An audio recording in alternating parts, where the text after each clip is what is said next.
All right, welcome everybody. Today on the Troubadour podcast, I have Stacey Reay. Did I say your name right? I actually don't know if I've asked you that. No, that's right. Okay. That's right. Yeah. So Stacey Reay is a popular poetry YouTuber, and which is a pretty rare accolade. There's not too many popular YouTubers in poetry. So I was very impressed. I'll show you guys her channel, but Stacey, so my audience is parents, or there's some parents, not all of them. And we're going to be talking about fertility a little bit in this poem. So why don't we talk about how, if you're a parent of a young kid, how Stacey's channel on poetry can be interesting to teaching your kids and introducing them to poetry the right way. So I'm going to show you your screen while Yeah. you're talking. Hi guys. I do revision videos really that break down poetry, how to analyze poetry to a higher degree. So if you have children or teenagers, it's mainly for teenagers that are studying poetry, then my videos will break that down for you. And Shakespeare as well, if you're doing Romeo and Juliet or Macbeth, or things like that. There's some classic literature on there, but again, as I'm from England, I don't know how much you study in terms of Charles Dickens and people like that. But yeah, so if you have a child or teenager who needs help with poetry, definitely take a look at some of my stuff and basically how to break down poems. So it's focused on the poet's vocabulary and the structure that they choose to use, really. And I hope it's useful. Well, yeah, see, last time we talked about this, that you focus on the actual sounds, the structure, the breaking down the what's it called? The what is the prosody, right? Is that the right term? Yeah, so we break down for us, our students have to be able to analyse not just the vocabulary but the form and the structure and the rhyme scheme and the meter that the poet uses. Yeah. Great. So yeah, that's something we don't really do here. Right. That much. Like mostly what they teach is like what the poet's background and biography is. Right. And then they just force you to read it and so there's no appreciation of the sounds or the words. I mean, this is something I think we talked about last time that I really hate is the whole word method of teaching reading. Yeah. I don't know if you guys do whole word, but that's what they do here. So there's whole word is like, they just give you, like when they're teaching a kid to read, they just give you a card with like cat and then the definition. They don't do anything with the sounds and the, sounds of the words and how those sounds add up to words. Phonics. They don't do anything phonics at all.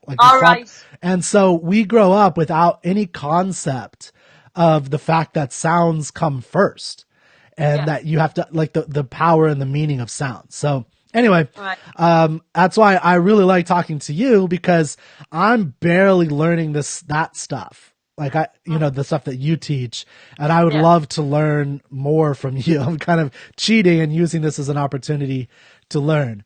I know. So you're my private tutor, basically. I'm just not paying you. Okay, so today we're going to talk about Ode to Psyche. Now that's how I pronounce it. You pronounce it how? I pronounce it Psyche, as in from psychology. But yeah. Yeah. So when I was looking up this poem, this is from John Keats' Ode to Psyche. Yeah. The reason I do Psyche is when I took a Greek philosophy class in college, my professor taught us how to transliterate, not translate, transliterate like the Greek letters to, whatever. And he said the pronunciation in this case is Psyche. And one of the reasons I liked that for this poem and for the myth of Psyche, which we'll have to talk a little bit about the myth of Cupid and Psyche. The reason I liked that pronunciation is I don't think that when they were writing the myth, they meant it quite in the same way we mean psychology or psyche. Yeah. So Psyche was both a butterfly and soul. Like Psyche was actually the word for butterfly for ancient Greeks, right? And then they also used it for a soul. So some of the pictures that I'll show in a minute here are, actually I'll pop one up on our screen right now. I don't know if you'll be able to see this, Stacey, but it's a picture. Have you ever seen the picture of Cupid and Psyche first kiss? Yeah. So I'm showing that. It's on the screen right now for the audience who's watching. If you're listening, I would just Google or go to troubadourmag.com and you can see this. It's a very famous portrait or painting by somebody I should know, but I can't remember. So I'll have to give it to you later. But it's of Cupid with it's not baby Cupid. This is man Cupid. Yeah. And he is bending over about to kiss, or he is kissing the forehead of Psyche. They're both mostly naked. She's kind of covered a shawl over her legs. And there's a butterfly right above her head. And the way that I understand that is this is the butterfly and the soul are integrated with what Psyche means to the ancient Greeks. And I think to Keats here is she's kind of awakening in her sexuality right now. And that's often how she's described as an awakening. She's, like now she's no longer a virgin or about to be, and she's she's transformed a little bit. So anyway, like if you go to troubadourmag.com, check that out. It's a good portrait painting. Oh, I keep saying portrait. Good painting to read. And as you're reading this poem. So before we read the poem, and I'll read the poem in a second, but do you have anything to say to introduce somebody to this poem as the concept? Go ahead. I have a question after this. Obviously, if we're doing it from, I always have my teacher head on. So if you're doing it from like a teacher perspective, when you were talking about that word, obviously meaning the butterfly, I know our students get a lot of credit for having interpretations of the poems.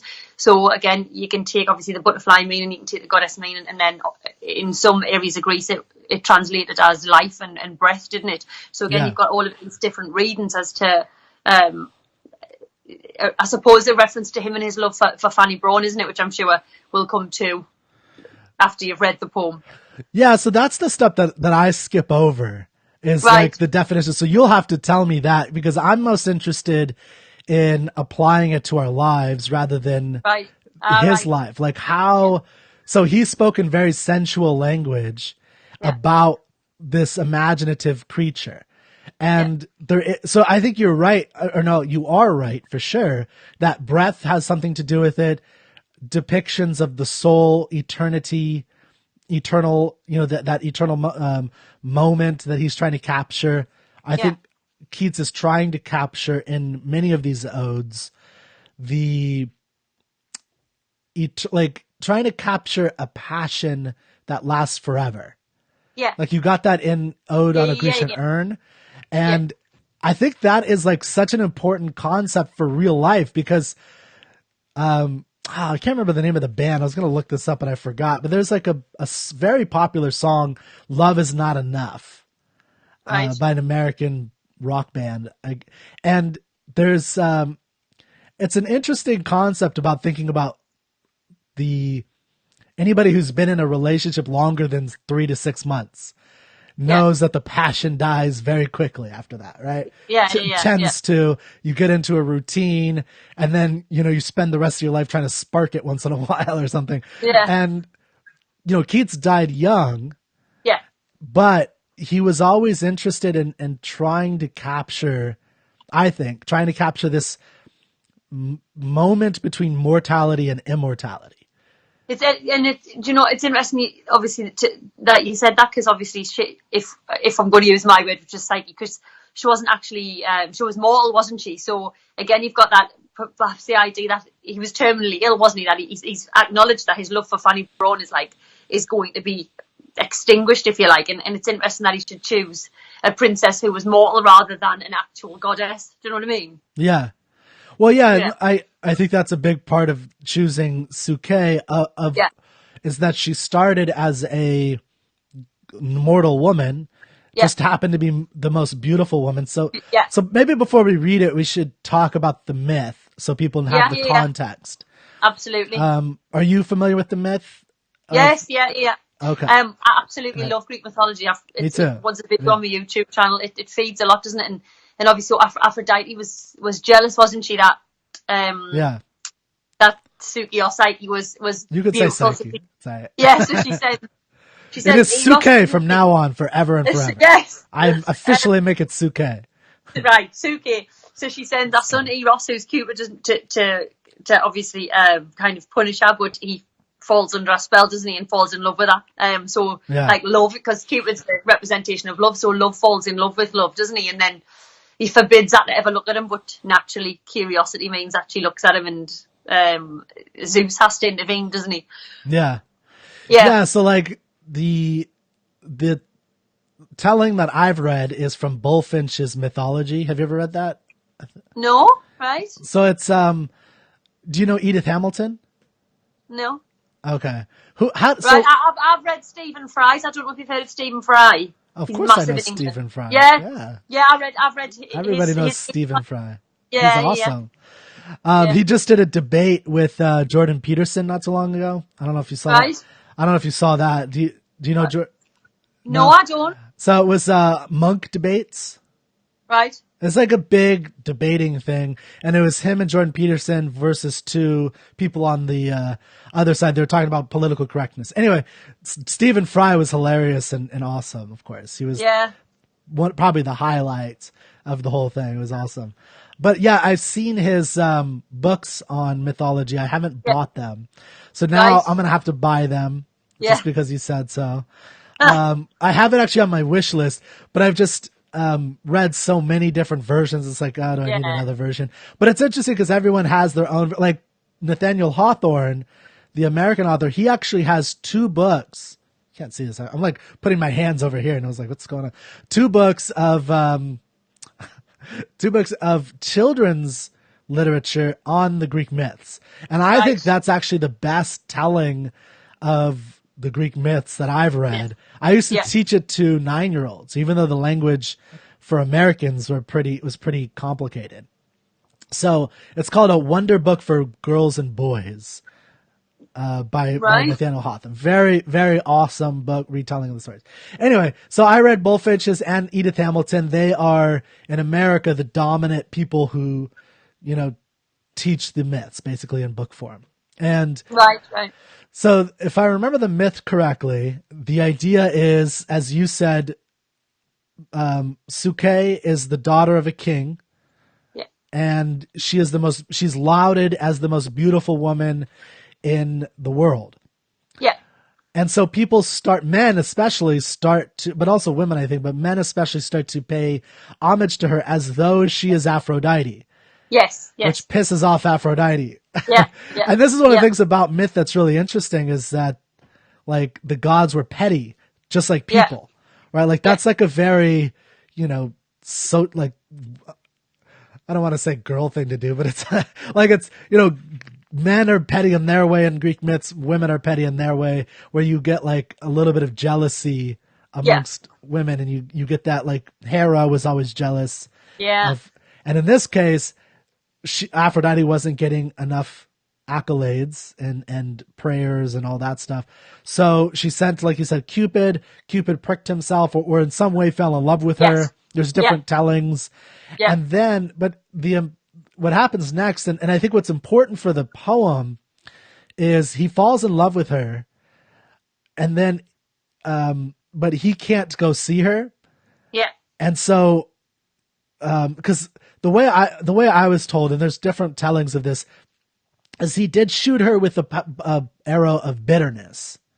Yeah. So he had 2 arrows, bitterness and love. He shot her with bitterness. He accidentally pricked himself on love. Yeah. So he fell in love with her, but she was supposed to be bitter. So her father started getting worried because no man would love her, and she started being upset, being the most beautiful woman. And so I find this interesting as a man, just and how I've known women, and I'd be interested if you had any thoughts on this. Is like there is something in the story that I've read, and maybe not in this poem though. This poem we'll talk about in a second and the story is that she is upset, and she says to her father something like, "What did you expect? Men only love me from afar. They never experience me." Yeah. And there's something about like she's getting upset herself that guys won't have sex with her or date her or marry her or anything. They just want to look at her from afar, and then they marry her less attractive, although still beautiful sisters. Yeah, yeah. Right? So it's just an interesting thing about femininity and being beautiful and watched and looked at versus being experienced. And the difference of those, like, is it better to be a little bit less beautiful, but men will approach you? Or is, like, being so beautiful that guys are so intimidated that guys never talk to them, right? Yeah. Like, there's that trade-off. So, yeah. Anyway, I don't know if you had anything to say about that.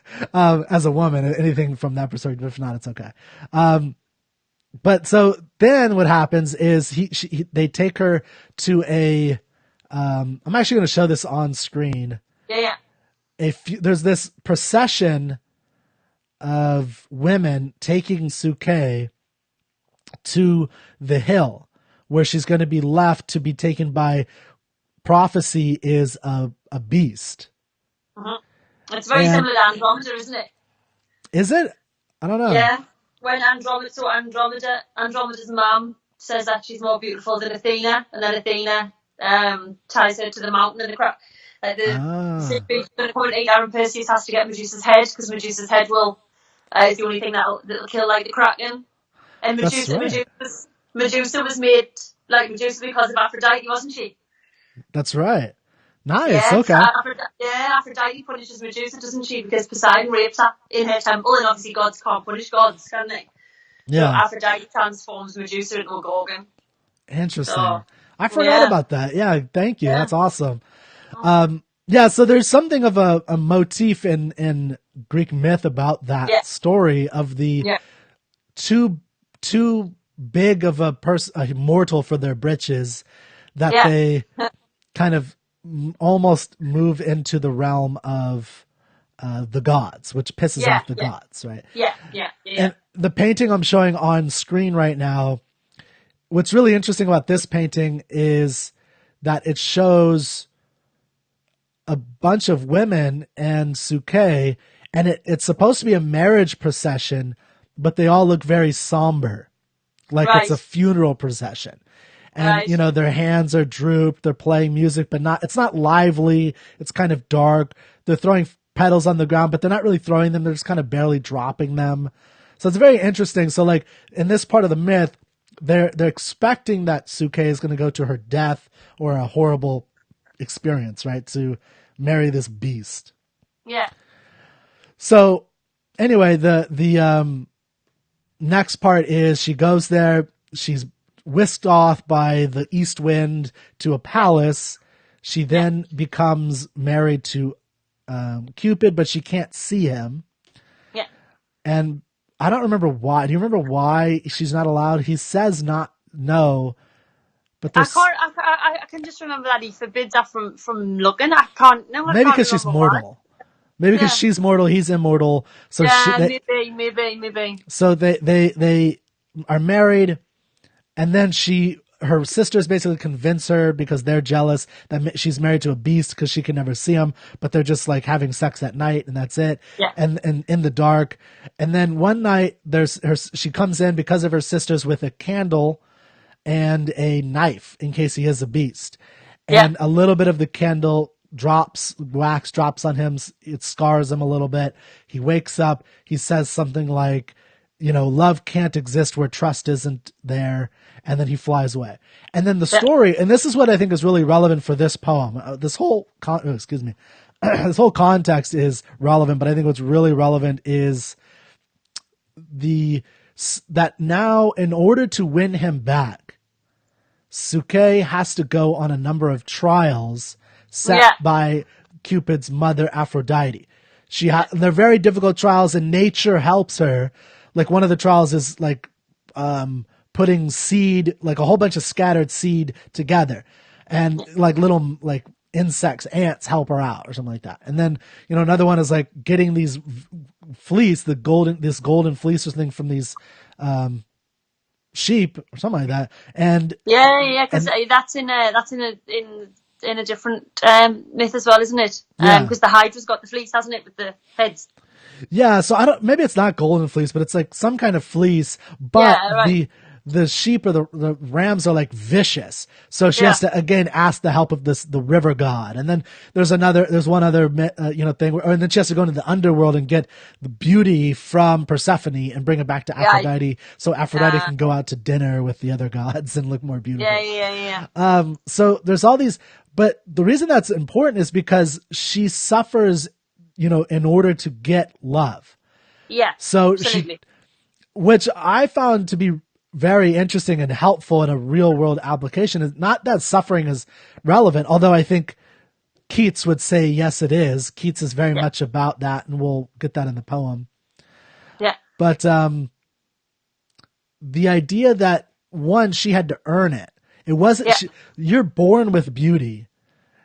You don't really you do. It's not really true, but most people are pretty much born with the beauty. You could kind of, finagle around the edges of beauty and make yourself a little more beautiful. You can work out, you can eat right, and that helps, but your genes can only do so much, right? yeah, Like some people are just born absolutely so gorgeous and, as that's just the way it is. And you can kind of improve what you got. And that's if you're yeah, not like that.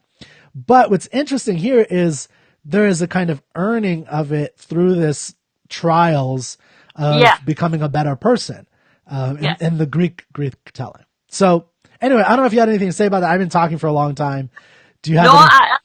I think it's when you talk about suffering and love, I just think that they're intertwined, aren't they? I think I'm not saying everybody suffers in love or to get to love, but I think when people are not searching for love, it's not the right word, but I'm going to use that word. I think suffering is involved. So the Yeah, fact that she goes on these trials, I suppose, has some sort of metaphorical bearing. Do you know what I mean? for sure. Obviously, we don't go on trials, but I suppose there's emotional trials involved with love, Don't isn't we? there? You don't think we go on trials? Well, not fighting rams.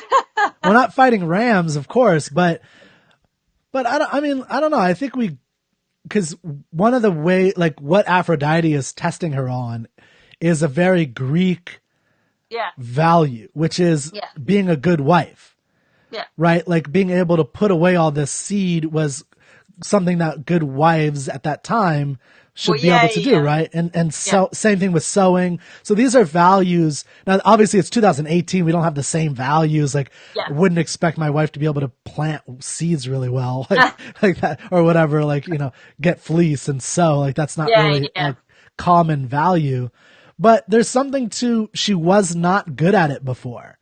And then yeah. she had to be proficient to be good at it. And so there is something in real life where I think one of the lessons we can take out of that is don't rest on your laurels. Don't rest on what you're given at birth, but Mhm. strive for something more difficult than what you're used to. Yeah, Right? yeah, yeah, yeah. Yeah, I Like agree. find a way to better yourself in some way to make yourself more attractive and more able to get that god or goddess that you want. Yeah, Right? So, yeah, I mean, that's, I think, that's what I like about these myths is I do think they have a lot of value to yeah. living your life. That's the whole point Oh, of them. yeah, definitely, definitely. Anyway, so why don't we read the poem? I was going to read it, but I've been talking a lot. Do you want to read it so people can hear your voice instead of my stupid Um, voice? I can do, but will my pronunciation be different? That's actually good. That's fine. Okay. If you're okay Um, with it. do you want me to finish at "To Let the Warm Love In"? Wait, what do you mean? So if I'm starting with "Oh Goddess," do you want me? Is that the last line that you've got? Oh, yeah, yeah. Oh, is there Yeah. more? No, I was just double checking. Oh, okay. I was like, oh shit, there's more. Right. Okay. I'm gonna show the actual words so people can read along if they're watching. All right. Okay. Just let me know when you want me to start. Whenever you're ready. Okay. O Goddess, hear these tuneless numbers rung by sweet enforcement and remembrance dear, and pardon that thy secrets should be sung, even into thine own soft-conched ear. Should I dreamt today, or did I see the winged Psyche with awakened eyes? I wandered in a forest thoughtlessly, and on a sudden faintly with surprise saw two fair creatures couched side by side in deepest grass beneath the whispering roof of leaves and trembled blossoms, where they ran a brooklet scarce espied. Mid hushed, cool-rooted flowers, fragrant-eyed, blue, silver-white, and budded Tyrian, they lay calm breathing on the bedded grass, their arms embracing their pinions too, their lips touched not, but had not bade adieu. As if disjoined by soft-handed slumber, and ready still past kisses to outnumber, a tender-eyed dawn of Aurorian love, the winged boy I knew, but who was thou, O happy dove? Sorry, O happy dove, in Psyche true.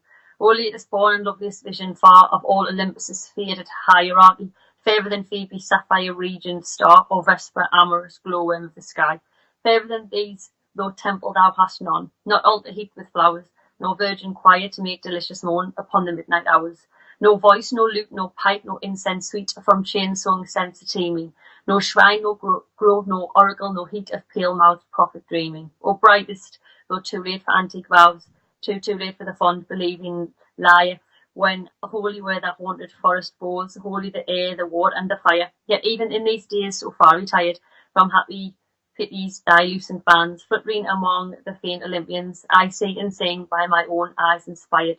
So let me be thy choir and make a moan upon the midnight hours. Thy voice, thy lute, thy pipe, thy incense sweet from swinged censer teeming, thy shine, thy grove, thy oracle, thy heat of pale-mouthed prophet dreaming. Yes, I will be thy priest and build a fane in some untrodden region of my mind, where branched thoughts new grown with pleasant pain, instead of pines shall murmur in the wind. Far, far around shall those dark clustered trees fledge the wild-ridged mountains steep by steep, and thereby zephyrs, streams and birds and bees, the moss-laden dryads shall be lulled to sleep, and in the midst of this wide quietness a rosy sanctuary will I dress, with the wreathed trellis of a working brain, with buds and bells and stars without a name, with all the gardener fancy ever could feign, who breathing flowers will never breathe the same, and there shall be for thee all soft delight that shadowy thought can win, a bright torch in a casement open night to let the warm love in.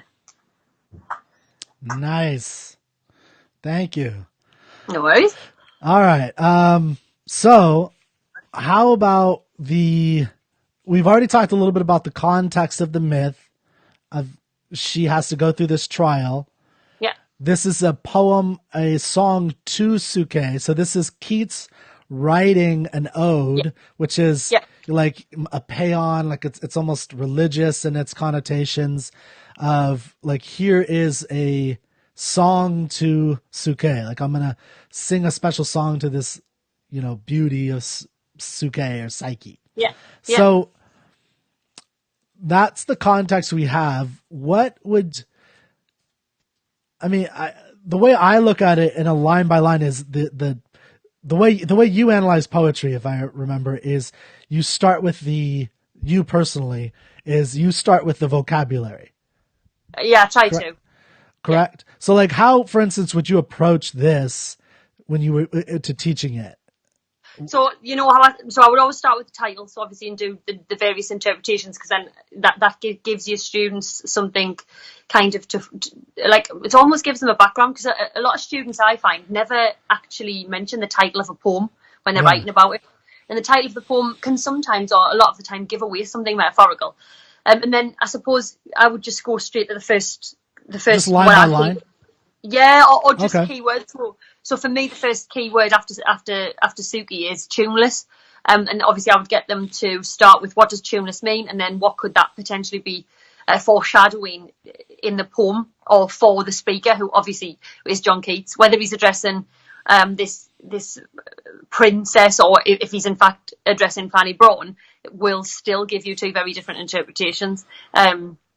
So that's interesting. So you think it's about Fanny Broughton mostly, the poem? Possibly, I think. Why do you think that?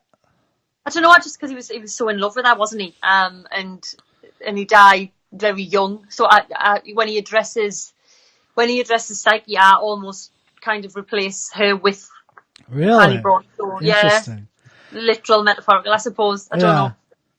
Well, so that's really interesting, because I think as someone I've never written, I have written poetry. It sucks.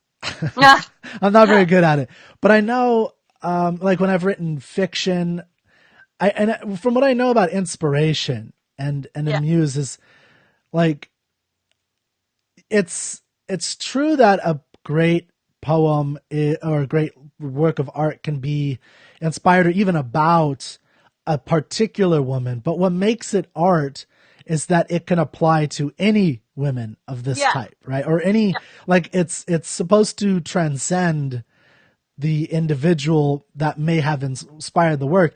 It's kind of like the, like there's a song of, like a classical song about springtime, right? Where what it does to the composer is he is writing out musical notes and a combination of musical notes.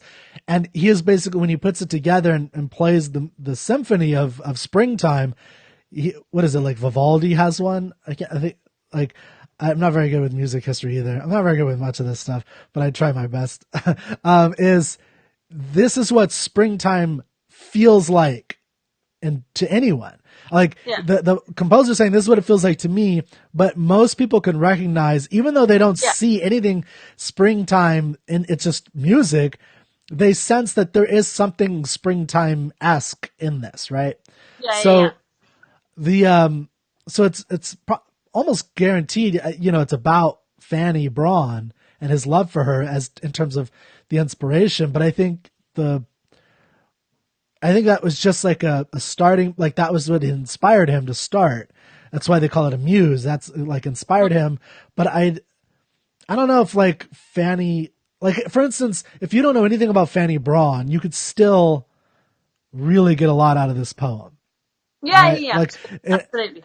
Okay, so I was just curious about the Fanny Braun thing. So I don't know anything about her except that she lived next door to him. Yeah. Right. What else? Is there anything else about her that's?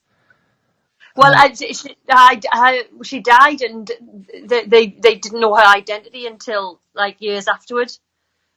Which again, obviously doesn't feed the poem, but I just thought that was interesting. And so he had died, didn't he? And he died before he was even famous, didn't he? He obviously he became famous after his death, didn't he? But he wrote something, didn't he, about I can't remember what it was. It was something about that it's not extraordinary to exist among men or something like that. And that he can speak or he can be silent. And he said, like, I don't know, quite a lot of interesting things. But I suppose that's by the by. Yeah, there wasn't a lot known about her, was there? Which again is interesting, and I just think, with him dying so young and being, I don't know, like, obviously he suffered personal turmoil, didn't he? Otherwise, I don't think he'd be writing poems like this. With his youngest brother was ill with tuberculosis as well. So I don't know if. Well, he lost his parents, I believe, and he was raised by someone else. Yeah. And, so he definitely had suffering in his life. Yeah. Yeah, it's. So, are you saying Fanny? Wait, what's her name again? Fanny Braun. Yeah, Fanny Braun. Okay, that's a funny name, Fanny. It is. It really is. Is that do you meet a lot of Fannies in Britain? No way. Is that like not a thing anymore? No, it's not. No, I don't think people are christening their children Fanny anymore. Fanny. Okay, good. Yeah, I don't know about you Brits. I have to go visit and see what you guys are actually like over there. So did you say she died before he died? No, she died. But identity didn't come. I don't think they found out her identity for about 5 to 10 years after she died as well. So like her relevance to the poems. Is that what you mean? And when obviously like her actual factual death. But I don't think people knew a lot, did they, about his love until they kind of looked at his letters and things like that. But okay. But you're right. She was the neighbour, wasn't she? She was his neighbour, wasn't she? But Okay. Well, so tuneless numbers. Oh, goddess, hear these tuneless numbers rung. He always has.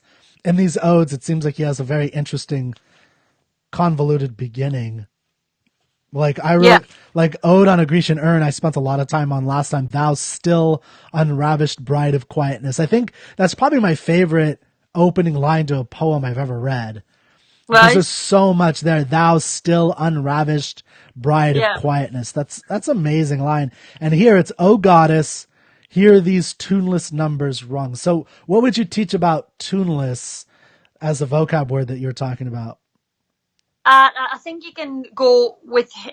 I think you can go like factually as almost like the poet lacks inspiration initially, but I think obviously tuneless meaning lacking in melody. I think there's almost a suggestion that Psyche or Suki is missing something in her life, obviously, which is metaphorically played out as a tune here, isn't it? Which, you know, later on when he talks about wanting to make music for her, I suppose that can be that type of link, if you like. Interesting. Okay, so yeah, part of what he talks about later is that she doesn't have any shrines. He's going to build her a temple because, and she's the youngest of all the goddesses. Yes. You know, so there's this idea that there are no songs to Suke. There are songs. There's a lot of songs to Aphrodite. There's a lot of songs to Athena. There's a lot of songs to Hera, but there's none to Suke. Yeah. And I think there's also, so I think, yeah, that makes sense. That's a big part of what he's trying to accomplish in this ode. And there's an also thing, like if you take it as he's literally saying, like at the beginning, like he's literally saying, oh, hey, goddess, like, hey, Stacey, I want you to hear these tuneless numbers I'm singing for you, right? Yeah, so it's also about him, I think, right? Yeah, it's his definitely. song. This is an ode. It's his ode is tuneless. And so it's interesting. He seems to have a self-deprecating vision, although he's trying this grand thing to create a religion for Suke or Psyche. But he's saying that he's tuneless. And he does this in other poems, like Ode on a Grecian Urn, like my poetry is nothing compared to your art, right? And it's like, it's kind of like saying, no matter what I write about you or create about you, nothing will compare to the reality of you. Mm-hmm. Right? Yeah. Like it's much better to have the reality than my tuneless numbers. And I find the word numbers interesting. But go ahead. Some people think that's from Hamlet, actually. Oh, really? Did you think about that? I've read Hamlet, but it's been a while. Some people think that that's a reference to verses in Hamlet, which I mean, it might be, I don't know. And when he refers to Ophelia in one of the poems to Ophelia, which again is like interesting because when I was talking about the Fanny Braun link, obviously Ophelia dies, doesn't she? And Hamlet dies, and he had written a letter. I think I'm right. Keats had written a letter to Fanny Braun talking about how he wanted to worship her as his religion and like as a shrine and an altar. So again, that's where I would link that. How would you feel if a guy said he wanted to worship you as a shrine and an altar? Would you be flattered? I said you've been reading too much poetry.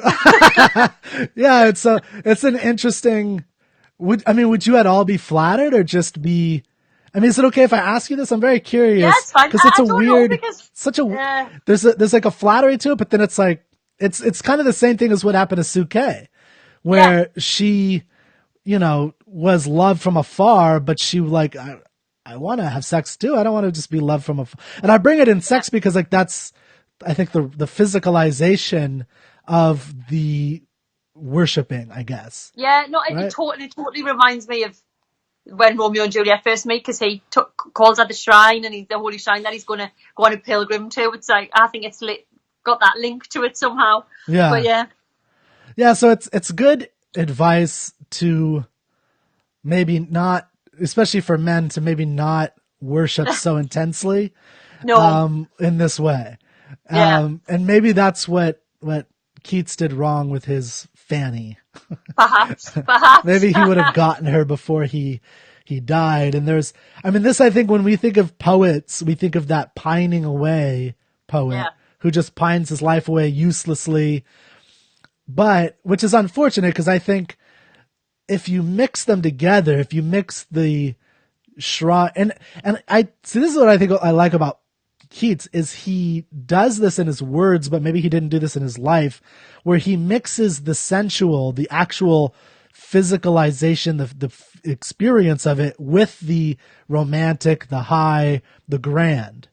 Yeah. Right. Which I think is great personally in real life too, where it's like for me, the reason I read poetry and why I want more people to read poetry is I think it heightens your experience of living.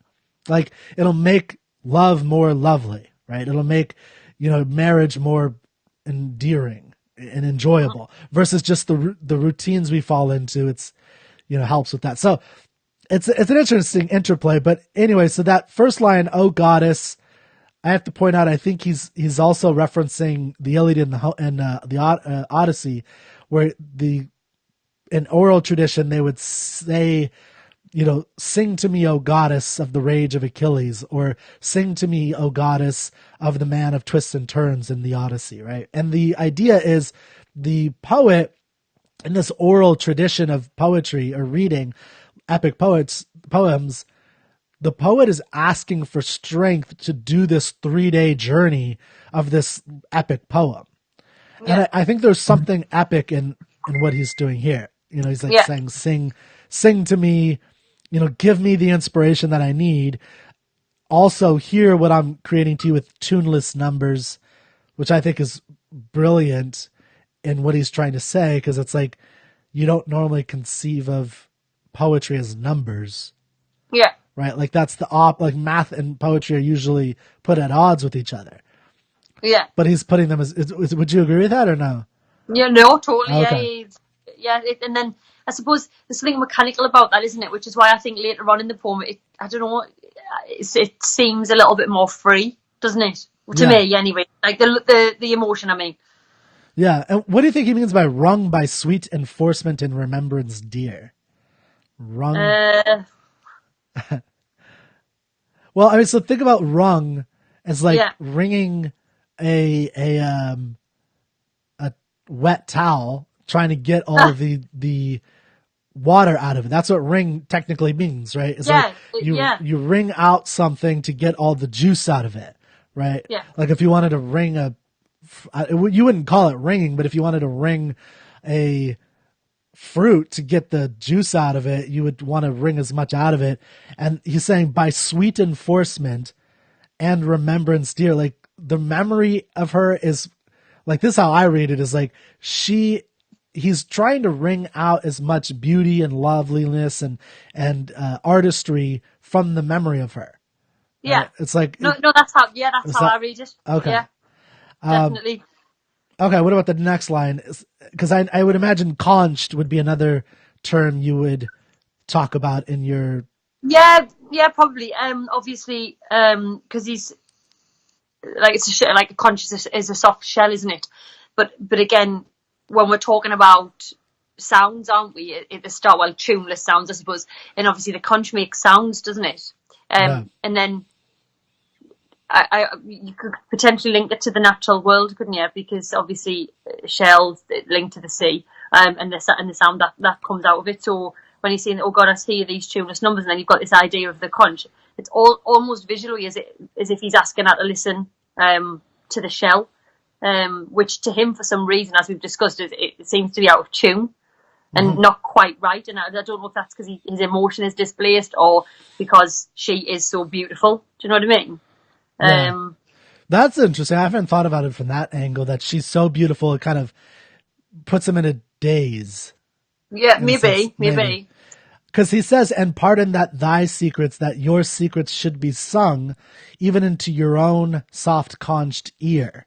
So her ear is, so it's interesting. Yeah, you're saying that there's a music that comes from a conch, and conch was like Tritons, like the sea people of ancient Greek mythology. If anybody ever saw the movie Anchorman, did you ever see that with Will Ferrell? There's a moment where he blows on a conch, and then all his friends come, right? And it's like he's like summoning them with his big shell, and that's what. But that was the idea of like a conch, is like you would summon somebody with it, and so it's like got that play, but it's also her ear. So she's listening through it as well, which is I think what you were pointing out too. And then he's very timid, Is it, so I have to ask, I'm very curious about this, never having even to Britain. Is it true what they say about guys are very timid in Britain?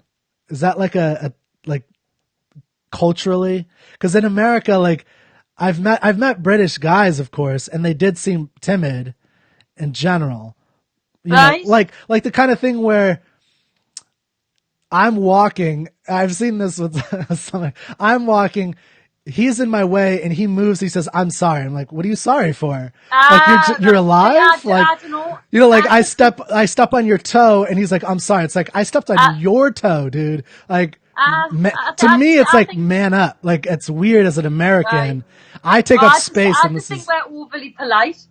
Is that you sure? Okay. I think this that we're overly polite because like we Okay. will say sorry for things that aren't our fault. Yeah.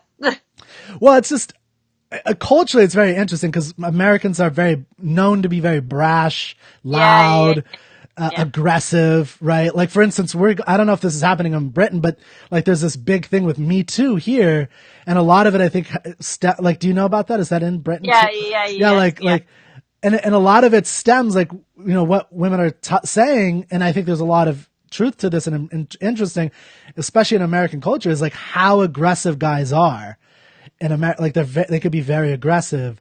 So I just find that interesting because here I read this as like an American and he's like, and pardon that thy secret. He's like pardoning again. He's very Yeah. self-deprecating. And it seems to me culturally a British thing, but again, I've Yeah. never been to Britain, so I don't want to assume anything. You're saying it's because that, have you ever been to America? I forgot. Yeah, I've only been to like the commercial bit parts of like Florida and things like that. Okay. Yeah. I Yeah. mean, but still, you've seen Americans. Yeah. So I don't know if you like, do you think I'm brash or do you think, you know, the men that you met were brash compared to, Not that I noticed, no. okay, But so it's not that yeah, different. Okay. no, All right. no. I'm just have to see, like, it is interesting because it seems so culturally different to me to have that kind of, But then again, you know, because obviously as teachers we interpret everything. Is he pardoning and being like that because he is in the presence of her? Do you know what I mean? And this idea that is it her that idea of okay, she's not a goddess, but she's on the verge of being a goddess type presence that he's pardoning himself. well, that's what I like about your interpretation is and maybe your culture is that you guys over there, and I'm asking if this is true, maybe you have things that you worship. Here, Yeah. I don't know that there's much that, I mean, America's so big, you can't say this about everything. There's obviously Yeah, things yeah, people yeah, yeah. worship, but I think generally there's not a lot that we take sacred anymore. Yeah.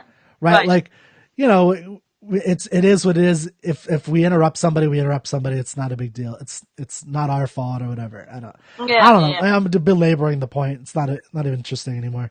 Okay, so let's move on. So he says next, surely I dreamt today, or did I see the winged Suke with awakened eyes? Yeah. Yeah. So there's no terms there, No. but what do you think you like? What do you think you? I think you could obviously take that almost analogy of the winged, this idea of her having wings, and again, is that your direct link to the presence of Cupid? Do you know what I mean? Because obviously I don't know, obviously the paintings that you've seen, but a lot of the paintings that we show the students think that Cupid's got wings, because obviously in the idea that he was like one of the messengers, if you like, wasn't he? So I don't know if, because they're lying together, aren't they? You know, when you were talking about that painting, they're lying together. I don't know if they're so close together that it looks like she's even got wings. Or again, is it just the fact that she transcends humanity? Do you know what I mean? In that moment. Well, I think you're right. And like the painting, The First Kiss, like I said, there's that butterfly above her head. Yeah. And in a lot of the ancient paintings, if you like look up some ancient paintings, Roman particularly, or I guess early medieval or whatever, when they're painting about Suke, she does have wings. And she has butterfly wings. Yeah. And she's often drawn that way because again, Suke means butterfly. That's the actual word definition for Greek, originated from butterfly, and often in depictions and paintings or pottery, of in ancient Greco-Roman times, the soul, when someone died, you know, like in a cartoon, you die and like a ghost comes out from you. Yeah. For the Greeks, it was a butterfly often that would come out when you die. Like your soul was kind of represented by this butterfly that would fly away. And there's like definitely an association between butterflies and soul. Yeah. And like you're saying, Psyche is on the verge of being both. Like she's still a mortal at this time. Yeah. And now she's awakened. She's, you know, moving onto the possibility of being an immortal. Is what I saw. The winged Psyche with the awakened eye. And there's loads, again, if you're going for if you've got your student head on, there's loads they can see about the butterfly, because naturally the butterfly undergoes a massive transformation, doesn't it? But yeah. I mean, and it makes the most sense that if you're going to go from death to heaven, that it's the best analogy for that is a butterfly. I mean, or a very good analogy for that because of the metamorphosis that they go through. Like that's a pretty big change to go from, if you believed in some kind of afterlife, that there's that going on. And then he said, I dreamt today, the next line, I wandered in a forest thoughtlessly, and on the sudden, fainting with surprise, saw two fair creatures couched side by side in deepest grass beneath the whispering. So I'm going to stop there because I wanted to talk about that next part. But so it's interesting because he's walking, the scene is he's walking thoughtlessly. Yeah. And then he believes that he dreamt. So he's kind of saying like, I think something like there's not the reality. Like when you're driving home, and this is always scary, but you're driving home and you don't remember how you got home, right? Yeah. Yeah. Like that feeling, and you're thinking about other things along the way, but it's so routine. There's something where it's like you lost reality for a little bit there. Yeah. Right. Yeah. It's like, you know, time flew is one way of looking at it, but there's this weird experience we have where we literally believe we've lost some experience in the moment. We're not, you know, the quote is, or the idea is you're not living in the moment. Yeah. Right. And when you're not living in the moment, you're living in your brain, or you're in your head. There's all these terms about that I think he's getting at with that section. Yeah, agreed. Yeah, absolutely. And I think you could probably do thoughtlessly in detail as well, but then I suppose we don't want to tear apart every line of his poem, do we? But yeah, the idea that there's that confusion between sleep and dreaming, which is similar to the Ode to the Nightingale, isn't it? Where he's kind of awake or asleep and you're not quite sure. But yeah. So there's doubt there. Yeah. Yeah. Okay, then the next line's in deepest grass beneath the whispering roof of leaves and trembled blossoms where there ran a brooklet. Yeah. So these are some great lines. I definitely want to say at least one thing. I don't know if you have anything, but there's something very sensual he's now pointing out with whispering roof. And trembled blossoms. Well, that whispering roof was the publisher changed that in Keats's original copy of the poem. It was whispering fan. Then when they published it, when they've changed that, they changed the rhyme scheme, which is interesting. Yeah. So I mean, do you have anything to say about the rhyme scheme and what that looks like? Because I don't know how to do that. Like what to say about stuff like that. Well, his rhyme scheme actually, he alters his rhyme scheme, so it starts with what we would call quite regular. So he goes A B, so it's like alternate rhyme. But then he changes the rhyme scheme as he hit the second stanza. So his rhyme scheme begins to change. So again, you could link that to the emotions of the speaker, or again, something to do with her as this mortal / goddess. And then he plays with his meter as well. I don't know if you ever do meter in America, which is like I wasn't taught any of this stuff. I'm now kind of learning it a little bit. Yeah. But that's what I was tell me. Well, it's interesting because the first stanza was he had originally written it as a sonnet, hadn't he, which is a love poem. And then he changed it so that the actual opening stanza's got what we call the iambic pentameter. Okay. Which is 10 syllables on every line, and it's mirrored on your heartbeat, and Shakespeare was like a lover of that. So all of Shakespeare's, like So all I of the didn't Italian, realize that. Okay, Merit on Your yeah, Heartbeat. so That's interesting. yeah, so all of your Italian sonnets, all of your love poems will have iambic pentameter. Yeah. All of Shakespeare's sonnets will. So the fact that he started it as a sonnet, I think, again, if you've got your teacher head on, the students can definitely pick apart, and then obviously talk about why it digresses, from that as it progresses. You know what I mean? Yeah. So it's like, so let me do this. Mm-hmm. Tell me where I'm wrong here. So No. You're saying AB is iambic pentameter. That is based on your heartbeat, which the iambic pentameter it'll have 10 syllables on each line, and then AB is, so if you've got it in front of you, the rhyme scheme, so you can see how line 1 is rung and then line 3 is sung, but line 2 is dear and line 4 is ear, so it goes AB, so that's like your alternate rhyme. Okay, so that's just a generic rhyme scheme. Yeah, but then he changes it in the second stanza. And then it's the iambic pentameter is that there's 10 syllables. Yeah. In each line. Oh goddess, hear these tuneless numbers rung, right? Yeah. Okay. Close enough to about 10 on every single line, but then again, when you start hitting the second stanza, he really changes that. So is mid-hushed, cool-rooted flowers, fragrant-eyed. How many is that? That'll be 11 to 12. Okay, yeah, 11 to 12. So he's went from 10 to 12. Yeah. And then it's eyed Tyrian grass.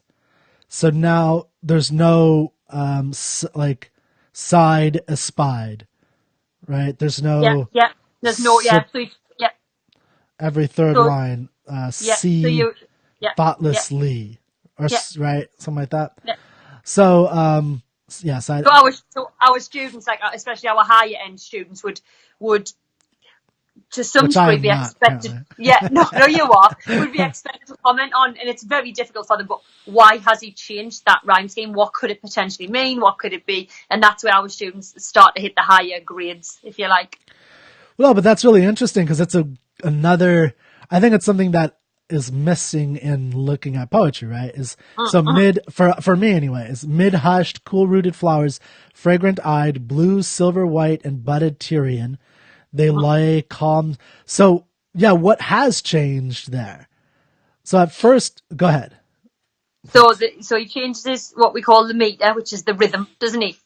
And by changing his rhyme scheme as well, again, you want to start digging into what does that add to the poem and or take away from. That's what I'm asking. So what has changed from a brooklet scarce espied? So he's wandering thoughtlessly.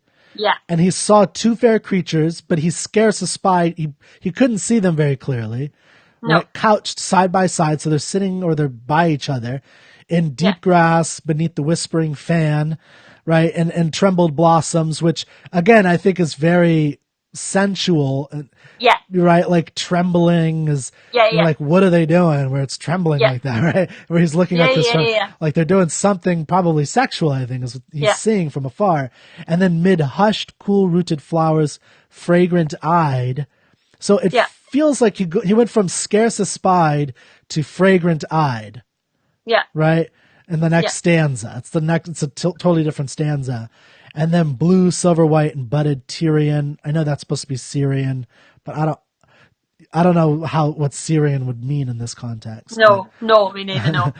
But they lay calm breathing on the bedded grass. Yeah. Their arms embraced and their pinions too.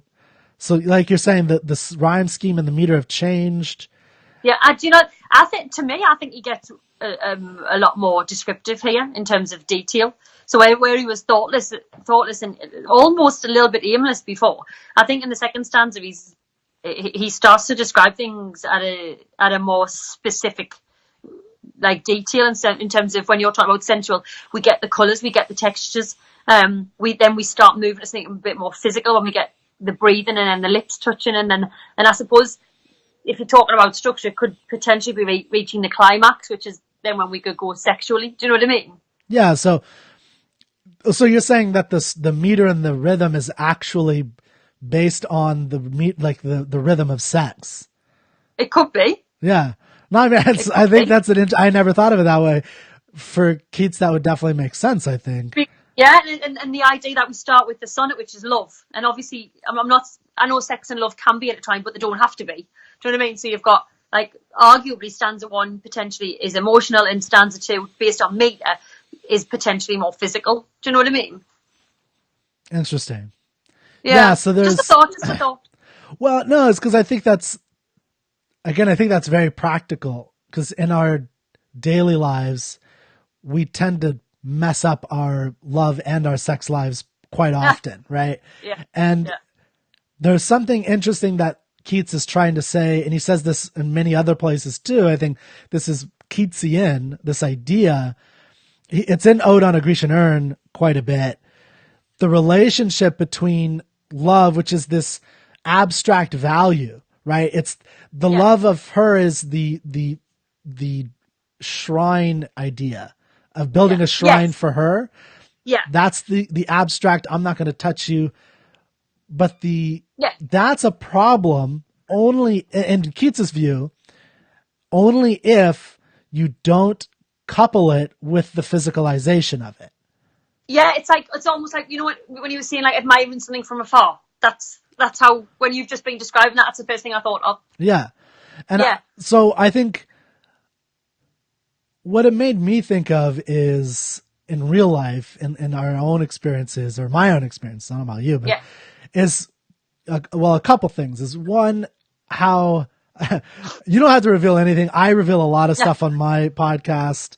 You don't have to reveal anything about yourself. But one thing I've talked about before is dating a lot of different women and none of them ever being good enough in a certain sense, because I have some ideal that is hard for any actual practical person to envision. And so that's the ideal above the real. Yeah. No, and that's a problem. Right. Yeah. And that, I think a lot of people do that in real life. And I think what you can learn from this poem and like experience is, and I think this is what Keats is chasing, is how to have both the real and the ideal. And the idealistic, And like that is so, I think that's so profound to think about and to actually achieve. And I think like, it's not something I've achieved, although I've achieved it, like, it feels like I've achieved it for periods of time where I've had that with a particular woman for a while, but then something didn't work out for some reason. Right. And but I think this, like, you know, I'm 33 now. I think this is something that unless you've been married since you were 18 or 20, almost everybody's experienced, which is most people, right? If you're 30 and you're not married right now, whether you're divorced or whatever, that's even more that case. Then I think that is so, with my friends and people I've talked to, such a prevalent issue. And I've talked to, like, I have a friend, very beautiful woman. She's like 36, never been married. And like, she's super successful, super smart, you know, very, and very, very attractive. But I think whenever I talk to her and we talk about this, like, no guy ever is quite what she's looking for. Right. And then there's the opposite side. So I think like this, and the idea of how do you find that is, he doesn't give you he doesn't tell you how to do it, but I think he shows you what it could look like. Yeah. So anyway, that's how I look at this kind of poetry is helping with that. They lay calm breathing on the bedded grass, their arms embraced and their pinions too. So pinions are like their wings, basically. Yeah. Right? So why do you think they're calm breathing? Why do you think that line? I don't think we've reached the dramatic bit yet, have we? So because, well, I think you can say a couple of things if they're lying beside each other calmly. I think they're probably, it's almost like unity, isn't it? And then, but I think when we go from the calm breathing to the arms embracing and the lips touching and then the past kisses were outnumbered, I think it almost starts to like progress, doesn't it? Potentially. I think the calm breathing, because they are just in unity, perhaps they are supposed to be together. Do you know what I mean? what I found about that, so like this is where it's interesting, is like what you're telling me about the meter and the rhythm, Yeah, because late in the next stanza, like that stanza, like you said, is probably the most physical, sensual, right? This yeah, second yeah, stanza, and then yeah, he's going to say, he's going to say, "Oh, latest born and loveliest vision," in the next stanza of all. He's talking about who she is and what she deserves. Like she has yeah, none of this, no voice, no lute, nothing. And then yeah, he says, then in the stanza after that, he says, "Oh, brightest thou, though too late for antique vows," blah blah blah. Um, Yet even in these days, so far retired from happy pieties, your lucent fans. I'm just trying to get an overview of the whole thing. mhm, That basically he's saying you deserve a prophet, is what he's saying in yeah, that next stanza. And the last stanza, he'll saying, "I'll be that prophet." yeah, Basically what he's saying. So what I see going from a physical standpoint, so it's like, this is how I picture it in my head, I guess, for better or for worse, is there's two kinds of climaxes going on, right? So there's the yeah, actual physical climax between Cupid and Psyche, which represent this ideal, real love, the yeah, perfect union, basically, right? The mhm, perfect union. And then there's the climax of him, I guess, deciding to create a work of art that will be for her forever, or yeah, to be her priest. And yeah, the reason I saw the calm breathing as important is just because when he's entering from the real world where he's thoughtlessly roaming around, he enters into this fantasy world, or yeah, this fantastic world, and there's a jump in the change, right? yeah, In terms of the meter and rhyme, like you said, and yeah, yeah. so which kind of represents like a portal, right? Maybe. It's like you're walking through the Lion, the Witch, and the wardrobe, Yeah, yeah, and it's yeah, like or like you or spit through space and time, and you're on another planet, and it's like you're in this new place, right? yeah, And yeah, so he maybe breathes differently. Things are a little bit different in this area. Anyway, yeah, we don't have to go through every line of the rest of no, this, but I think the overview of it is what I was, that's my view of the overview, is that she, right at that moment, like he captures them visually with his fragrant eye, captures them right after they've climaxed, is how I look at it. That's what yeah, that's what I yeah, see by yeah, calm breathing, is like they trembled blossom. He's like, right as he's entering, they're having sex. And yeah, then, yeah, because maybe. usually in a real, you're breathing heavily before and during, Yeah, and then not yeah, afterwards you're yeah, usually calming down, right? And uh-huh, uh-huh, so I say it's like they lay calm breathing on the bedded grass, and their arms embraced, right? Like they're cuddling, basically. They're yeah, cuddling after sex, and then their lips touched not, but had not bade adieu, right? And adieu, yeah, obviously meaning I did. goodbye. Yeah, Why would you yeah, say adieu before? that's true. Right? Like you're going to say it after you have sex, but they haven't done that. So he's saying, but had not bade adieu, as if Yeah, disjoined by soft-handed slumber, and ready still past kisses to outnumber at tender Idon of Aurorian love, the goddess of dawn. So yeah, I say this is like, I see this as they just climaxed, yeah, but it's the beginning of a lifelong love, dawn, yeah, Aurorian love. absolutely. And then he says, now he's starting to become conscious of what's going on. The speaker, the winged boy I knew, but who Yeah, is the woman? Oh, happy, happy dove, his Suke true. yeah. So I don't know, like I said, we don't have to read the rest, but do you No, have no. any last thoughts? Or I don't know if you gotta get going. I don't want to take your time up too Oh, long. no, no. In there, what I would get, again, teacher had in there what I'd get our students to do, because again, I always have to bless them. They have to pick the poem apart, and we do something called, I don't know how you pronounce it, it'll be different here, Asi Shazera. Whoa, whoa, whoa. So I would, Whoa. Say that again. I call it Shazera, but Sheasura. Shazira. Shazira? It, so it's punctuation in the middle of a line. Oh, So yeah, yeah, yeah, so yeah. yeah, so when you were talking about obviously physicality and climax, so notice that he pauses after breathing, he pauses after embraced, he pauses after the lips touch not, and then again we would get our students to kind of perhaps comment on that particular pause. after those physical moments, like you've said, it probably is the calming down afterward. After obviously the climax. So it's interesting that the meter and the punctuation there kind of links into that physical idea that you had interpreted, which and again, there's just the language is so rich in here for if our students were looking at it. I mean, there's loads of colours that you can do symbolically. And so anyway, but yes, so that's something else we could perhaps look at as a teacher-student type of thing. Yeah. Well, I mean, you tell me. I'd love to dig into it. You dig in if you got the time. I'll listen. I'm learning what you thought. If you have thoughts on it, tell me. It's interesting as well that they changed the last line as well, the publisher, didn't they? So the last line wasn't to let the last line of the whole ode was to let the warm love in. It was to let the warm love glide in, wasn't it? Was it? To let the love glide in. Yeah. The publisher changed it, which is I think it's interesting, and I actually think it's a travesty because then it's not Keats that had written that. Do you know what I mean? Yeah. But yeah. What do you think would be the glide in relevance there? I guess what's the difference in those two? I think that's more prone to what you were saying earlier about the wings.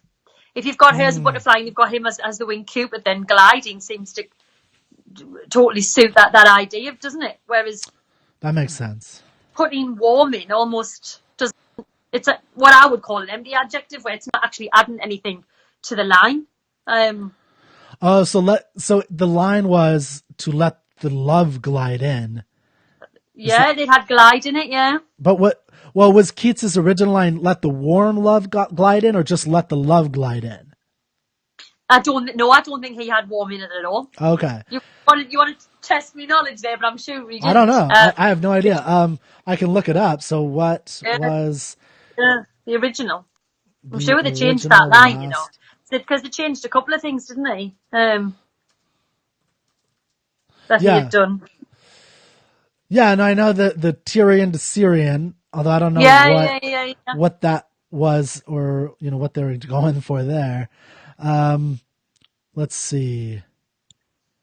What do we got here? So, Sparknote Keats' ode to. I'm not sure. Ode to Psyche. Poem, experiment, and ode. So it's the most experimental. I might have to look it up and add it to the blog later. Mm-hmm. I know that you're right that they changed the some parts. They may have I think I remember them saying something about changing the ending, but I don't remember what it is. But if it is a big difference if it's let the love glide in versus let the warm love in versus let the warm love glide in. All of those are very different. I think let the love glide in is interesting for sure. If that's what you want. I do as well, yeah. So yeah. Anyway, that's interesting because it like I said indicates the kind of there's the metaphor of actually letting love in, of course, with Fanny Braun, who lived like literally their windows were opposite each other. That's kind of like a fantasy of her coming over. Okay, were there any other things you wanted to point out? No, there's a critic. I don't know if you ever have to do critical interpretations, but we sometimes have to apply critics and what they've said. So Harold Bloom, who does a lot on Shakespeare as well, he had said that he felt like the basis of the poem was about like nature, like and love, like kind of intertwining, which obviously we discussed, didn't we? So I suppose that's how I read it. But I know that we had the fanciful goddess notion as well. But like he said something about how the natural growth is like our consciousness, which then comes back to that other word, psyche, doesn't it? As in like the whole mind. But yeah, that's the beauty of poetry, isn't it? You can just dig in, can't you? Yeah. Well, I mean, that's what the show's about, is digging into it, which is, like I said, why I like your perspective to kind of help with, especially with the meter and the rhyme stuff, which, I appreciate. The only other thing I would say about that is it is his what we call his loosest poem. I know that sounds silly. So like if you look at his other odes, they all have a really rigid rhyme scheme and meter, whereas this one's really, really free and loose, and it doesn't. And I just think it's interesting that this one wouldn't have the same as the others. Do you know what I mean? And then again, you can start picking apart why. Yeah. Well, do you have to go? Do you want to pick it apart real quick, or? Yeah, we can. Okay. Okay. Let me know when you got to go. I don't want to keep you. Oh no. I don't know if that's why I always thought this is, whilst it's metaphorical and it's got that fanciful idealistic notion which you said, I don't know if it is based on realism, and that's why he loses the rigid structure, because we can't, where love is concerned, we can't have routine, can we, really? That makes sense. You cannot have routine? No, I don't think, not with love. I think you need to be open. Okay, so that's interesting. I don't mean routine. You gotta specify that. Defend yourself. Defend yourself, Stacey. I mean, you've just got to be open, haven't you? If you desire love, let's say, or you want love, I think, I don't know, because my friends always say that I give off a vibe that, like, people don't approach me, you see, so I'm not the right person to ask about this. Okay, so you're the Psyche in this story. I don't know, because that's saying I'm beautiful. I don't know. I just think where love and emotion is concerned, the less rigid, the better, isn't it? So he takes away that rigid notion through this poem, doesn't he? Yeah. Well, so I think we have to differentiate terms, though, right? Because, and this is what I find really interesting, is because, like, the question is how. So again, bringing it back to, like, how do you make this stuff relevant to your life, to living a better life and enjoying this one life that we have? It's like, how do you understand love at all? What does love really mean to you, right? Me? Yeah, sure. Oh. I mean, I was asking it rhetorically, but I think the question that we all have to address is that question, right? Because the idea of love changes, and we use it differently. I mean, you use the word love as a 5-year-old to your parents a lot differently than when you're 35 to your newlywed husband, right? Or wife. Yeah. So the term changes for you. Yeah. And then, if you were to be married for 25 years and then your spouse were to die, like, that love that you feel for them that's gone, that is different than what the newlywed love was, right? Like, and then how do you differentiate it from passion? That's true. How do you differentiate it from lust? Lust, yeah. Right? Yeah. And that's really hard, I think. Yeah. And I think that's what Keats is trying to, especially when you're young and, full of virility and fertility, and you're just, like, your hormones are still kicking in and things like that. And there's a lot of, it's difficult to differentiate in real life those things. I think a lot of people make tons of mistakes, and I'm 33 and I don't know, all of my friends have been married, and a lot of them have been divorced already. I'm 32 and all of my friends are married with kids, and I'm not. Well, but what I'm saying is, like, there's been quite a few marriages and quite a few divorces already. Yeah. Like, and so I don't know if divorce is a problem in Britain as it is here. Here, it's like over 60% now of marriages ended divorce. It's high here. It's high here. Yeah. Yeah, and it's like, so there's the question of, like, because whenever I've gone to a wedding or met somebody who is just married, they seem so ecstatically in love, and then 4 years later they're divorced, right? Or I meet a divorced woman and she's, like, been divorced because of, like, nobody ever goes into a marriage thinking they're going to get divorced. No, obviously. Yeah. So this is the question that I think Keats is addressing, right? It's like, I think this is what he's addressing. It's like what you were asking about love and being open. So I think, there's got to be something to being open, but I don't know. It's an interesting question for me to think about, that I think this poem brings out the kind of, he's trying to mix them together. Yeah. Right? I agree. Yeah, definitely. So the question is, can they be mixed together? Like, can you have the rigidity? What's that? Do you mean idealist love and realist love? Yes, but let's go back to your openness question, though. Yeah. I Okay. kind of got off track on that a little bit. So, No, like, no. you were saying you have to be open for love, right? Yeah. So then, but does that, So like, how open, I guess? Because, like, does that mean you fall in love with someone who's a bum and that has no, I know what you mean. I don't know. I think this. See that we're going to go off the beaten track. This is, I suppose, more personal. Like, see, my friends Yeah. always say to me, "You've got a guard, you've got a guard," and people can't get in. And then you think, well, maybe that's. I don't know. I don't know. yeah, I don't want to make you uncomfortable about being personal. Oh, no, I'm no, always no. super personal. Like, I'm overly personal sometimes. And, Yeah. but so But that's the best way to deal with poetry, though, isn't it? well, yeah, I mean, I think that's what poetry can do for you, is help you become comfortable. And that's what I want to do. Like, this is one of my favorite poets is William Blake. I think we talked about this last time, actually. Same, yeah. Because he is so against repression.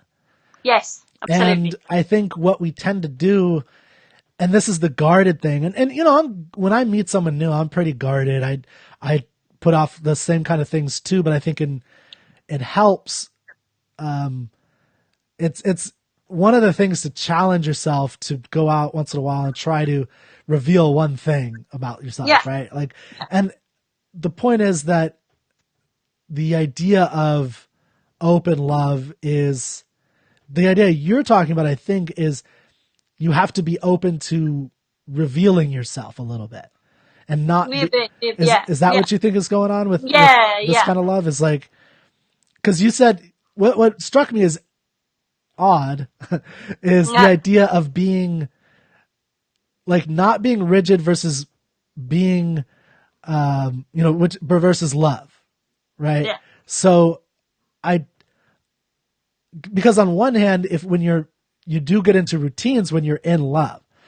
And so it seemed like you were referring to falling in love versus being in love, right? Yeah. So that's probably that's probably what I was trying to get at. Is like, when you fall in love, there it needs to be in order to fall in love, there needs to be a certain type of openness. Otherwise, you're never going to feel it, right? You're going to block it all out before it ever happens.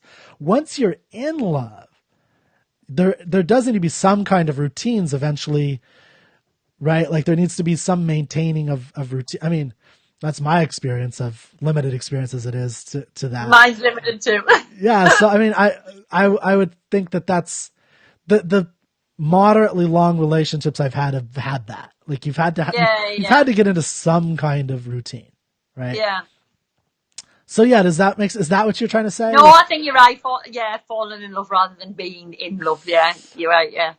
So in the rigid, so you were saying that this is the least rigid of his poems. Like, the least rigid's probably not the right word, but it's the least structured. Yeah, because he loses his structure in a couple of places, especially when he hits stanza 2 and 3.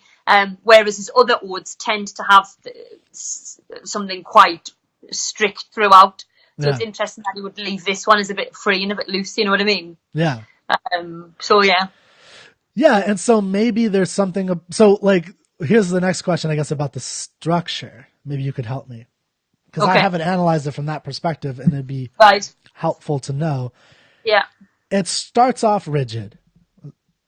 Yeah, so because obviously he started as a sonnet, didn't he? Now a sonnet is very prescribed. It has 10 syllables per line. It has 14 lines. It has alternate rhyme, and then finishes the rhyme and couplet. So that's probably, I'm just guessing, the reason why he starts in that type of routine manner. Yeah. Although that is a guess. And then, does it end more rigid or more structured? The last couple stanzas? The reason he loses it, doesn't it? So stanza 2's a lot short. So he stanza 1 is iambic pentameter, but then he dips into what we call the trimeter and the dimeter in just a couple of lines. Okay. Whereas in stanza 2, it's a lot shorter, and he uses more of the trimeter than he had earlier. So I suppose it just it's almost like it loses its strictness, if that's the right word. You know what? Does it get it back at all, or is it gone? The rest of the poem, because the reason I'm asking is if he did that on purpose, that loss of structure. My thought was, if he lost it during that moment or didn't use it as much, maybe that's exactly what you were saying about being open. Like things have to change for you to let love in. Yeah. Or it could be what you said, that, because obviously Like, the bit about the physical, the ending of the sex is where he comes out of the iambic pentameter, isn't it? Do you know what I mean? Yeah, I didn't think of it that way. I was thinking from the speaker's perspective more in this case, because in the structure, right? Like he. So I'm just guessing because I don't know. I'm just trying to go off what you were saying. But the question is, this only makes sense, I think, if the last stanza is structured in iambic pentameter again, like if it's sonnet style. I don't know. What? Yes. I'm just getting the one moment. In some untrodden region of my mind. Untrodden region. I mean, that's 10, right? Where branched thoughts, new grown with pleasant pain. Pines. I don't know. I mean, I guess I'd have to try to count it all up. Yes, I will. The first 5 are. So the reason I thought that is, like, from the speaker's perspective, the poet, he starts off as a sonnet, right? Like you're saying, he's wandering. He's wandering in the woods, and he's trying to sing to this goddess, and he's trying to sing a perfect sonnet to her. But as he enters into this portal, into this ideal realm, he loses it. It's like he loses his step a little bit, right? And that's where the love comes in, really. It's through that sensual area, the physical, and then once he decides, and maybe this is the climax of the speaker, and the poem is he decides to be her priest, like being married, like a priest is married to a god, right? Or a goddess. That's what a priest is. And now he's decided as the speaker to be married to her. Then he gets back into that rigid sonnet. Yeah. Do you think that would make sense if that's the case? Because the first. Am I reading too much into it? No. Where this, unfortunately for us, our students hate it because they think we kill the poems but that's what our students have to analyse. But the fact that definitely the first 5 lines of the last stanza go back in this sonnet format, kind of, with the iambic pentameter, is something interesting. And then he does go back into the alternate rhyme as well. Oh, he does. Okay. So they could comment on that, but I don't know. Yeah, it's just a thought. I don't know. Yeah, I don't know either. But it would just be interesting, given what you were talking about, falling in love. Maybe, he was in the routine, but you have to be open. So, when he loses it, he's open for that moment. But maybe it's just that he's saying, you have to, he's now open to change in that moment. He's not as rigid in the sonnet where it's like, I'm going to be. So I'm just trying to play off what you were saying about being open and falling in love. Yeah. So I think that got us off the track. What's that? I got us off the beaten track. Yeah, but that's what's fun about it, I think. It's interesting. Yeah. Okay, so did you have anything else? I don't think so, unless there's anything else you wanted to discuss. I mean, there's a lot. It's like Phoebe's Sapphire Region star. Yeah. It's a beautiful line. So Phoebe is the Titaness moon, right? Yeah. And so he said, like, in the third stanza, "O latest born and loveliest vision far of all Olympus's faded hierarchy." Yeah. The idea being Olympus is no longer a religion, right? Yeah. Mm-hmm. Fairer than Phoebe's sapphire region star, or Vesper's amorous glowworm of the sky. So, I mean, I take that as, like, I don't know how you take that, but Vesper is the evening star, right? Amorous glowworm of the sky.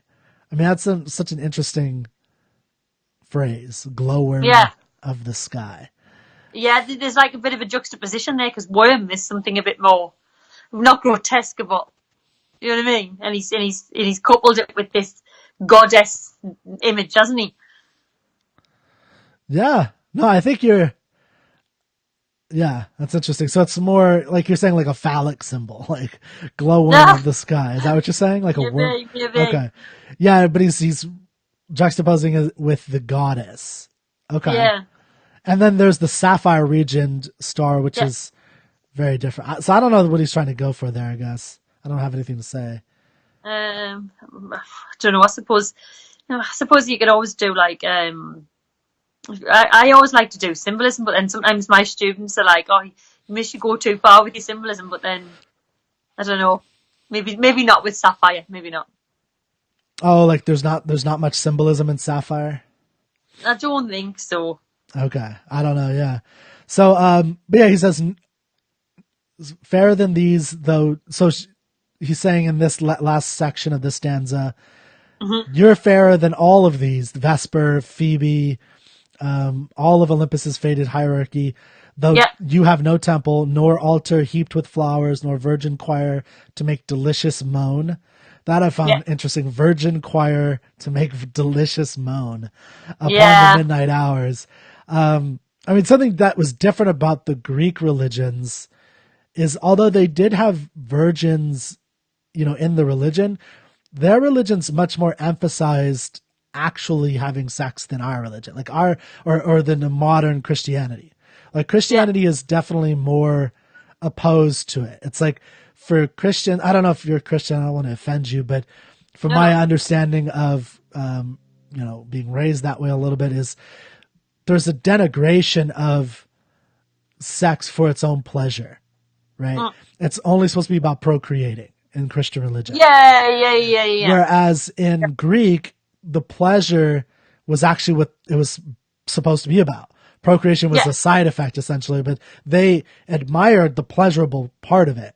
And the reason I say that is I think there's a more human, I think that's more human, is the combining of the value of being in love, like what Keats is doing, and the pleasure, versus it's just a union in the Christian religion, the dominant religion of our era in the West, the union for the sake of having and raising children.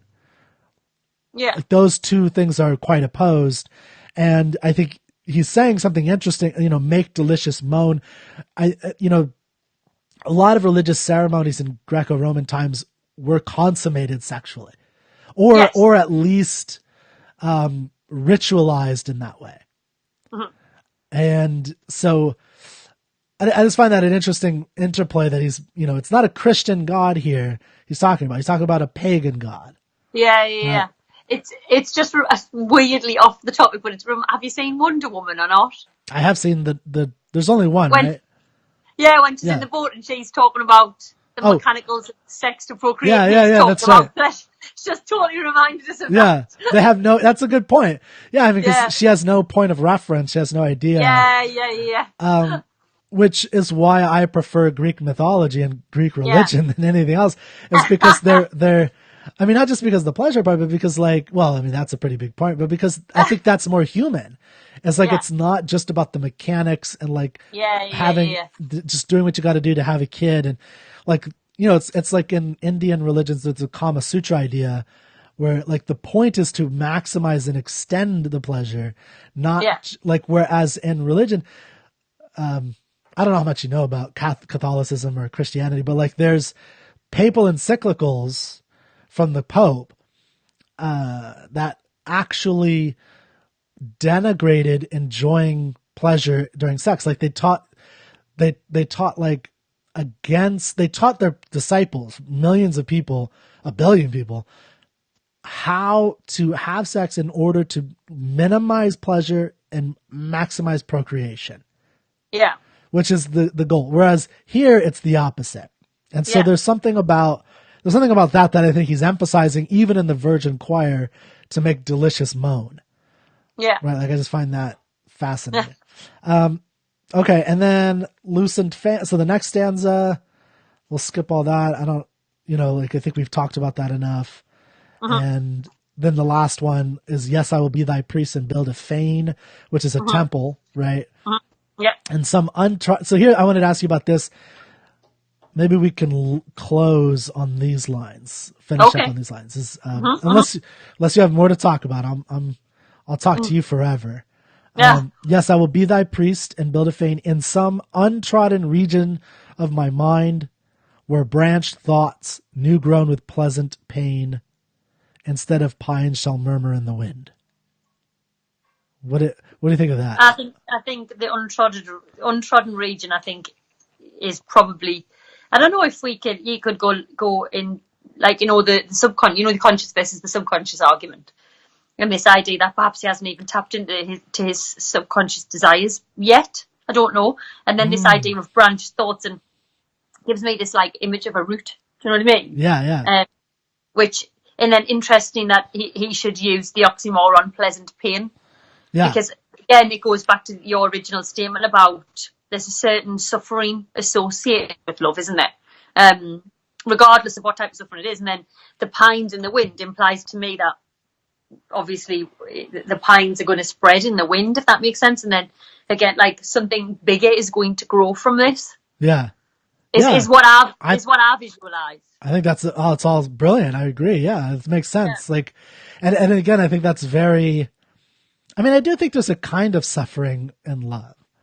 Yeah. Like in real life, in terms of like, there's always a giving up of something. Yeah. Right? Like you give up freedoms, you have to let somebody else into your house. I often thought about this as like, man, if I met a girl while I'm traveling on this thing, I'm gonna have to like upgrade and buy a bigger RV, because my RV is it's a big RV, but it's like, man, a 2-person, I don't know, like, and I'm now thinking about getting a motorcycle, or I'm gonna get a motorcycle in a week. And it's like, do I really need my car? Can I just sell that? I don't want too many vehicles like right now. And it's like, if I'd have to give all that up if I fell in love with somebody, I think like it'd be very, and so I think there's something about giving up something as well in love. And then I didn't think about what you just said in terms of maybe there's untapped regions of his mind. Yeah. Desires. Yeah. That I think is the most profound thing said here today. Yeah. That you just said. I think that's the most profound thing. I think that is critical. Yeah. And maybe it's a good way to end the whole, podcast video here is this idea that, I don't know if you have anything to add to this, but this idea that we go through lives as untapped potential. Maybe. And most people, like, it's such a hard thing to break down, but like, I feel whenever I interact with people, and I interact with a lot of people in my job and in the things that I do, and like, I find it very interesting to ask or see if they're actually happy and what, like, if they take the term happiness seriously. And because I've met a lot of people who, like, some of the happiest people I see tend to be the simplest in certain ways. Like, and it sounds offensive, and it is, and I don't mean it to be, but like, they do their job. Like I have a really good friend that I'm thinking of right now. Like, he did all the cliche things that I didn't want to do because I wanted to be weird and artsy and all that stuff. And like, he just went into, his career. He went into school. He got, he went into business school. He got a great job. He fell in love with a girl in college. They, got married, and now they have a kid, and he likes what he does. He can see himself kind of expanding. He's kind of ambitious, but not that ambitious. Like, I want to write something that people read for years, like hundreds of, like, which is fucking nuts. Like, that's so crazy to even imagine doing something like that. And like, he seems to be one of the happier people I know. Yeah. My question is always, would his life be better or worse if we were to tap some of that untapped desires within him and got him to try something outrageous and ambitious? Yeah. Would it be better or worse? Like, if there is some untrodden region of his mind that could, maybe not to another woman, or maybe to another woman, or maybe to a career, or an ambition or something, would that make his life any better, or would it make it worse? Yeah, it's a good question. It's a good question. It's an interesting one. So maybe that's one for the listeners. Yeah. What do you think? Do you think, it's better to have these crazy ambitions and to go for them and to, what is the cliche? Reach for the stars, even if you miss, you'll land, or reach for the moon, even if you miss, you'll land them on the stars. Like those kind of those cheesy cliches. Is it good to do that, or is it better to like find your path, the trodden path, and just enjoy what you got? It's interesting. Yeah, you're gonna have to leave that one open. Oh, that's an open one. I don't have an answer for it. All right, so I'm gonna turn off the podcast unless you had anything else. And no, that's great. Thank you so much for your time, and thank you to anyone that's been listening. Yeah, thank you.